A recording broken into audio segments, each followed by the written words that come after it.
გიორგი ხატიაშვილი, პოლიტიკის მეცნიერებათა დოქტორი, ჩაგვერთვება ახლა ამერიკიდან. გიორგი, მოგესალმებით. ძალიან დიდი მადლობა ჩართისთვის. გიორგი, ტრამპის რიტორიკა ზოგადად დიდად სტაბილურობის არ გამორჩევა ხოლმე, მაგრამ ბოლო პერიოდში დანამდვილებით შეგვიძლია თქვათ, რომ ის შეიცვალა უკრაინისა და რუსეთის ომთან მიმართებაში, განსხვავებით მის პრეზიდენტობის პირველი თვეებისგან. აი ამ ფონზე რას უნდა ველოდოთ ამ შეხვედრისგან, რომელიც როგორც ვიცით, პუტინის მიერ იყო ინიცირებული? მოგესალმებით პირველ რიგში, მადლობა მოწვევისთვის. მე დიდი მოლოდინი ამ სამიტისგან არ მაქვს მრავალი მიზეზის გამო. პირველი თვითონ პრეზიდენტ ტრამპის გამოცდილება 2017-18 უკაცრავად 18-19 წლებში მას ჩრდილოეთ კორეასთან ორი სამიტი ჰქონდა, რომელმაც არსობრივი გარღვევა არ გამოიწვია, ხო, ჩრდილოეთ კორეას დღემდე აქვს ბირთვული იარაღი, არ უთქვამს უარი ბირთვული იარაღზე და უკანასკნელ ხანებში, როგორც ვიცით, რუსეთს არა მარტო შეიარაღებით, არამედ ცოცხალი ძალით ეხმარება და ზოგადად მრავალი სამიტი გვინახავს, რომელიც არაფრით დამთავრებულა. მეორე, რატომაც არ მაქვს მაინდა-მაინც დიდი მოლოდინი, არის თვითონ საკითხის კომპლექსურობა და სირთულე, ხო? ვლადიმერ პუტინს არაერთხელ განუცხადებია, რომ ის მზად არის ცეცხლის შეწყვეტოს მხოლოდ იმ შემთხვევაში, თუ უკრაინა გაიყვანს შეიარაღებულ ძალებს იმ 4 რეგიონიდან, ხო? ეს იქნება ზაპოროჟიე, ეს იქნება ლუგანსკი, დონეცკი და ხერსონი, ხო? აი ბოლო ჯერზე მეგონი ცოტა ჩვენება შეიცვალა თუ გაზეთებს დაუჯერებთ, რომ თუ ლუგანსკის 99%-ს აკონტროლებენ რუსები, ხო? იქ არის რომ აი დონეცკიდან თუ გაიყვანს დონბასიდან რა, დონეცკიდან თუ გაიყვანს უკრაინა არმიას, ხერსონში და ზაპოროჟიეში ფრონტის ხაზი გაიყინება, მაგრამ ესეც უნდა გვეცმოდეს, რომ ჯერ იმ დონეცკში ის ყოველი 20 მეტრის აღება რუსეთს უდიდესი ფასი უჯდება, როგორც ცოცხალი ძალა ისე ტექნიკით და ეს არის უკრაინის ყველაზე ფორტიფიცირებული და გამაგრებული ნაწილი და მოითხოვა ამ ტერიტორიის ევაკუაცია, რომელიც ჩვენ ბრძოლით ვერ აიღეს 3 წლის მანძილზე, არის შეუსრულებელი მოთხოვნა, მე ასე ვფიქრობ და ვერც ერთი უკრაინის ხელისუფლება ამას ვერ დააკმაყოფილებს. სამხედრო თვალსაზრისით ეს ეხა ხო, როგორ მოშლის თავდაცვის ასეთ მნიშვნელოვან ზრუნვას, შემდეგ რის ამარ არჩება უკრაინა, ეგ რომ გააკეთეს. კი ბატონო, ეს სამხედრო და პოლიტიკურად უბრალოდ შეიძლება ნუ ხალხი აუჯანყდეს, ხო, თავისივე ხალხი. ესეთი. შესაბამისად, სრული ცეცხლის შეწყვეტა მე ვერ წარმომიდგენია, თუ რაღაცა ეხლა ჩვენ არ ვიცით და პუტინი მზად არის არსებულ, თქვათ, ფრონტის ხაზზე გაყინოს სამხედრო მოქმედებები. ყველაზე დიდი რაც შეიძლება ჩვენ ველოდოთ უკრაინის მიმართულებით, შეიძლება იყოს საჰაერო ზავი, რომელიც ნუ ნახოთ განხორციელდება არ განხორციელდება, ამაზე დიდ მე არ ველოდები. და ჩვენ ასევე ალბათ უნდა გვესმოდეს, რომ უკრაინა რა თქმა უნდა ძალიან დიდი ნაწილი იქნება ამ შეხვედრის, მაგრამ ალბათ ასევე განიხილავენ ორმხრივი ურთიერთობების დღის წესრიგს და იმ სტრატეგიულ ურთიერთობებს, რაც თქვათ რუსეთსა და ამერიკას შორის უნდა იყოს. ხო, ერთ-ერთი ძირითადი შფოთი უკავშირდება იმას, რომ არ იქნას გარკვეული გადაწყვეტილებები მიღებული ან ჩაფიქრებული უკრაინის გარეშე. ნუ ევროპის სახელმწიფოები აქტიურად ცდილობენ ამის პრევენცია მოახდინონ. რა ბერკეტები აქვთ მათ ამისთვის? კიდევ ცალკე საკითხია, დგას თუ არა მართლაც ეს საშიშროება? ეს საშიშროება იმ კუთხით, იცით როგორ არის, არ დგას იმ კუთხით, რომ დიდი ალბათობით პუტინი ისეთ მოთხოვნებს წამოაყენებს, რომელზეც პასუხი იქნება, ტრამპის პასუხი იქნება, რომ მე ამაზე ზელენსკის ვერ დავიღებიებ, ალბათ. შესაბამისად, ეს საშიშროება არ დგას. საჰაერო ზავზე თუ პუტინი წამოვიდა საჰაერო ზავზე, რა თქმა უნდა, უკვე მე როგორც თქვენ აღნიშნეთ შესავალ სიტყვაში, პუტინის ამოცანა იქნება, რომ რაღაცა დაუთმოს ალბათ რომ თლათ სამიტი არ ჩაიშალოს და მე უკვე ბურთი იყოს უკრაინის მოედანზე რომ წარმოჩინდეს რომ თქვენ უკრაინას არ უნდა ან უკრაინას მოუწიოს დათანხმება, ხო? ჩვენ ისიც არ ვიცით ზელენსკის მიიწვევენ თუ არა ალასკაზე თუ რაღაცა შეთანხმება შედგა, ალბათ მიიწვევენ, იმიტომ რომ ისიც ხოლმე გამოვიდეს რომ ახლა ამერიკა თათბირობს უკრაინის სახელით. შესაბამისად, პირველ რიგში იმიტომ რომ პუტინი ალბათ დააყენებს ან სრული ცეცხლის შეწყვეტას ისეთ საფასურს მოითხოვს, რომელიც უკვე ამერიკელებიც იტყვიან, რომ ჩვენ ამას უკრაინას ვერ მოვთხოვთ. ხო, აი თავად ტრამპი არის თუ არა მზად გამოიყენოს მის ხელთ არსებული ბერკეტები რუსეთის ზეწოლისთვის, ეს არის კიდევ ერთი კითხვა. წინა პერიოდში გვახსოვს მისი ულტიმატუმი, მეორადი სანქციების მუქარა. ასხივებს თუ არა ის ამას, რომ მოწადინებულია ეს გააკეთოს? ნუ მან ინდოეთს მეორადი სანქციების დაწესებით გამოაჩინა, რომ მასენ შეუძლია, ოღონდ აქ რა თქმა უნდა კითხვა, თავარი კითხვა არის, რომ ჯერჯერობით არც ინდოეთი და არც ჩინეთი, ანუ რუსულ ნავთობის შეწყვეტას არ შეწყვეტს, ხო? ანუ რამდენად იმუშავებს ეს მეორადი სანქციები ორი ყველაზე დიდი ნავთობის შემსყიდველი ქვეყნის მიმართ. ხო, იქ რეალურად ახლა ინდოეთი და ჩინეთია გასაჩერებელი, ხო, აბა საქართველო და ბულგარეთი რამდენ ნავთობს ყიდულობს.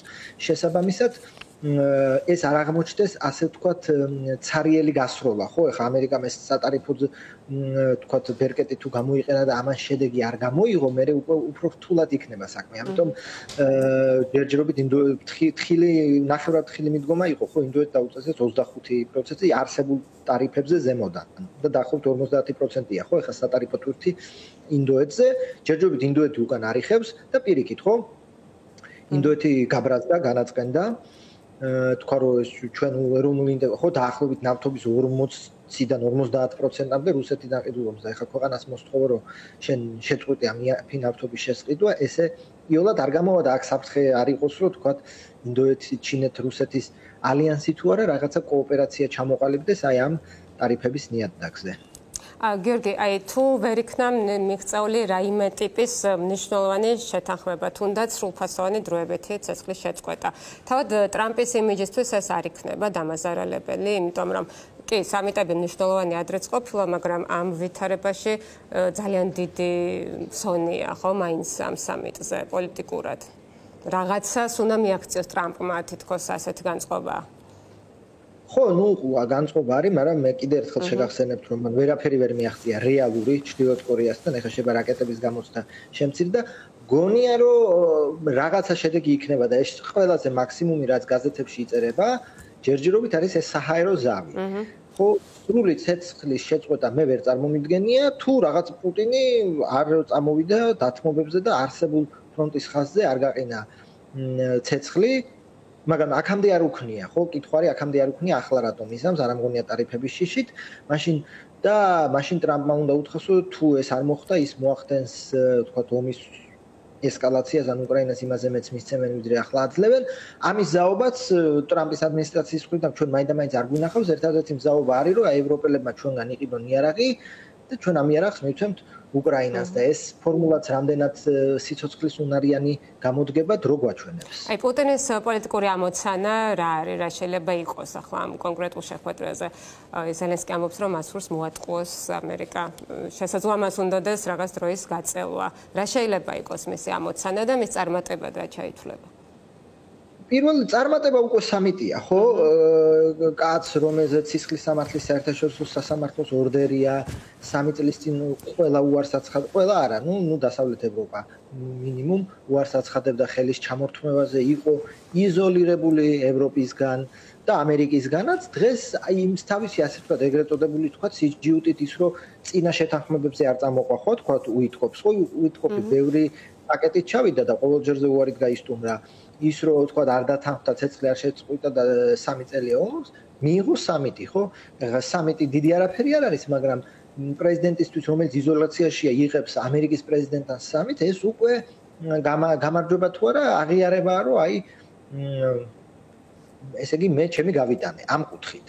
უკვე სამიტიც უკვე ეხლა რაც შეეხება დროის გაწელვას და იქ მოტყობას, რა თქმა უნდა, ეხლა ჩვენ ხო ვიცით უკვე ტრამპიც კი ამბობს, რომ სატელეფონო ზარებში ყველაფერს პირდება და მე დაკიდებენ ყურმინს და ღამით კიევი იბომბება. შესაბამისად, რა თქმა უნდა, იქ იქნება დაპირება თუ არა, ისევ იგივე განცხადება, რომ რა თქმა უნდა, მზათა ვარ ცეცხლის შეწყვეტოთ, ოღონდ აი წინაპირობები უნდა ამოიძირკოს კონფლიქტის და გაიყვანოს უკრაინამ ჯარი და ასე შემდეგ და ასე შემდეგ. შესაბამისად, რომ კიდე ერთხელ გავიმეოროთ, დიდი მოლოდინი ამ სამიტიდან არ უნდა გქონდეს. და ყველაზე დიდი რაც შეიძლება მოხდეს, ეს არის საჰაერო ზავი, ჩემი აზრით. ხო, და აი გრძელვადიან და მდგრად მშვიდობასთან დაკავშირებით, ალბათ მთავარი კითხვა ეს არის, საერთოდ შესაძლებელია თუ არა ასეთი რამ პრინციპულად, როცა ერთი მხარეს და მეორე მხარეს არ ამოუწურავთ ერთს თავდასხმის პოტენციალი, მეორეს თავდაცვის პოტენციალი და მათი გეოპოლიტიკური ინტერესით, როგორადაც ისინი ამას ხედავენ, აბსოლუტურ კონტრადიქციაშია ერთმანეთთან, ამისგან ძალიან შორს არის ხომ ვითარება. და ბოლო კითხვა მექნება, თუ გნებას გააკეთე ამაზე გიორგი კომენტარი და შემდეგ ერთი კითხვა. აი ეს სტამბოლის მოლაპარაკებებზე მედინსკი მეს უთხრა, რომ ან დათმობთ, ან 21 წელი ვიომებთ, როგორც ჩვედაც ვეომეთ.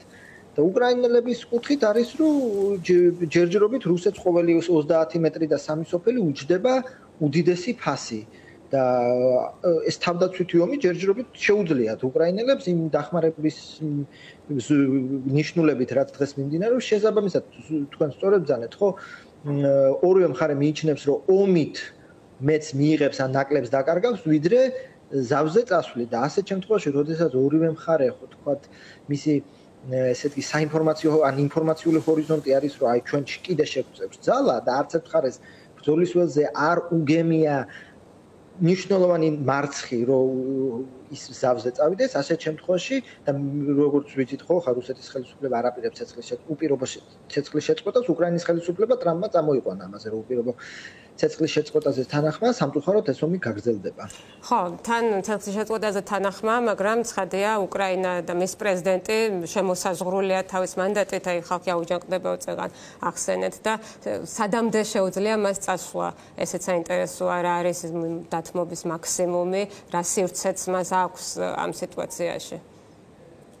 ხო, აი ეხა ეს აზრი, ხო, ხალხის აჯანყება და აზრი რა თქმა უნდა ის ხა ტერიტორიების დართმობა ურთულესი იქნება მით უმეტეს თუ უკრაინას სანაცვლოდ თქვა ნატოს წევრობას არ მიიღებს და ასე შემდეგ როგორც სხვათა შორის ეს ხალხის წნეხი ჩვენ გონია რომ მარტო ნახევრად დემოკრატიებში და დემოკრატიებშია ავტორიტარულ ქვეყნებშიც კი არის ეს ხალხის წნეხი მარტივი მაგალითია ხო ანუ მაგალითად პუტინი ვერ აცხადებს სრულ მობილიზაციას მრავალი მიზეზის გამო შემამის რესურსიც არ აქვს ამდენ ჯარისკაც აჭამოს და ჩააწვეს მაგრამ მისი კიდეც საოცრად არაპოპულარულია რუსებში სრული მობილიზაცია და მას ეშინია სრული მობილიზაციის გამოცხადება. რუსეთის ვერცერთი ხელისუფლება სრულო დემოკრატიული ხელისუფლება მოვიდეს, ყირიმს ვერ დაუთმოთ უკრაინას, იმიტომ ეს იქნება პოლიტიკური სუიციდი, ხო? შესაბამისად და ხა ჩინეთი, ტაივანი და სხვა მაგალითები შეგვიძლია, ხო, არაბული სამყარო, ისრაელის აღიარება, ხო? რადგან ავტორიტარული მონარქია არ უნდა იყოს, ვერ აღიარებენ, იმიტომ შეიძლება დაემხონ უბრალოდ. ანუ საზოგადოებრივი აზრის წნეხი მარტო დემოკრატიებში არ არის, ავტორიტარიზმებშიც არის, უბრალოდ სხვა მექანიზმებით მოქმედებს.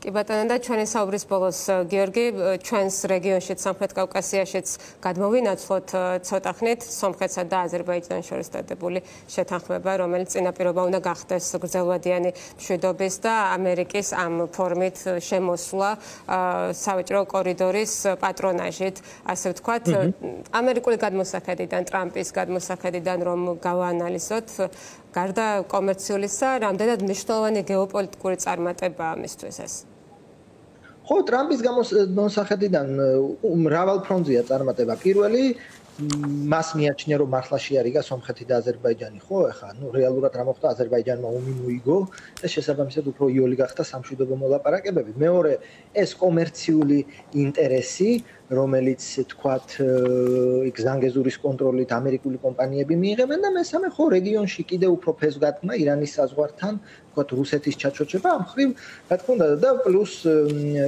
ეფემერული მაგრამ მაინც ტრამპის სურვილი რომ ნობელის მშვიდობის პრემია მიიღოს ამ ყველა კუთხით რა თქმა უნდა ეს მისთვის წარმატებაა და ამ კონტექსტში რომ ერთ დავამატებ ჩვენ თქვა ტრანსპორტ ოფიციებს რა ბედიელის ხო არის ხო ხშირი კითხვა ამაზე პასუხი არის თქვა როგორ უყურებს ჩვენ საერთაშორისო ურთიერთობებს არის საერთაშორისო ურთიერთობები თქვა ნულოვან ჯამოვანი თამაში რაც ნიშნავს რომ სხვა ქვეყნის თქვა ხეირი ავტომატურად მეორე ქვეყნის უხეირობა და ნებისმიერი ტრაილერი რომელიც ზანგეზურისკენ გაივლის ეს ჩვენი ზარალია თუ საერთაშორისო ურთიერთობებს უყურებთ როგორც არანულოვან ჯამოვან თამაში და სხვისი ხეირი ჩვენი ხეირი შეიძლება იყოს და მე უფრო ამისკენ ვიმხრობი რომ ჯერ ერთი სამეზობლო მშვიდობა რა თქმა უნდა ჩვენს უნდა გვაწყობდეს და მეორე ის რომ ჯერ ზანგეზურის მოწყობას დიდი დრო დაჭირდება და მეორე დიდი ალბათობით ის რაოდენობის ტვირთი წამოვა რომ ზანგეზურის დერეფანი გაატარებს ტრაილერებს და ჩვენც არ დაგვაკვდება ასევე თქვა